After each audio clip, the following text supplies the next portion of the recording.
The shaman, wherever and whenever he or she does their shamanizing, the shaman is a person who is able to transcend the dimensional confines of cultural existence. They know more than the people they serve.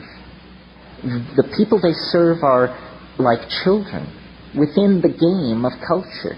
Only the shaman knows that culture is a game. Everyone else takes it seriously. That's how he can do his magic. I was recently in Australia, and of course Aboriginal culture and shamanism is a topic of great interest down there. And I learned, maybe some of you already knew this, that the term for shaman among English-speaking Aboriginals, of whom there are many, some who have spoken it for several hundred years, or over 100 years anyway, the term for shaman is simply clever fella.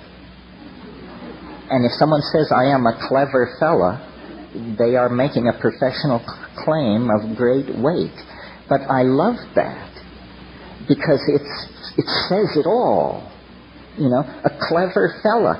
When I was in the Amazon in my exploring days, we would go up these rivers to these bare-assed folks and to spend time with them. And the people would want to, touch the outboard motors and look at your camera equipment and the butterfly nets and gather around, open-faced, totally innocent. You could always tell the shaman, because first of all, he usually didn't come out to see who was there, even though no one ever came. Even though these people had visitors once every 6 months, the guy who wouldn't come out of his hut for the only event in 6 months was inevitably the shaman. And when you met him, he wasn't interested in your Velcro or your break-apart, glow-in-the-dark little trinkets or any of the rest of it. He was looking straight at you through the eyes outside of culture, saying, what kind of a person are you?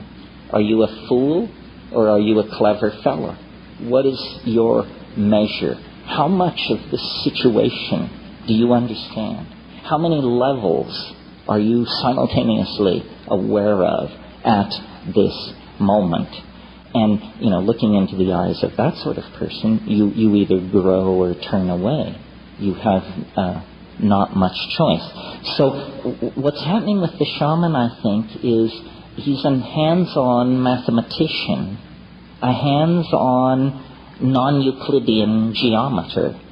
The shaman enters into the quote-unquote chaos of the psychedelic experience and sees that it is not chaos.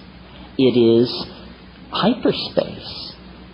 And in it, the adumbrations of the trees of possibility can be followed. One can see who stole the eggs. One can see who cuckolded the chief's nephew. One can see who will die and who will live. One can see how the weather is going to change, and one can know where the game went. And this is not magic, not in that world. It's impossible in three-dimensional space and time. But in fourth-dimensional space and time, it not only is possible, it's inevitable and unavoidable. It's a different kind of way of being with the information.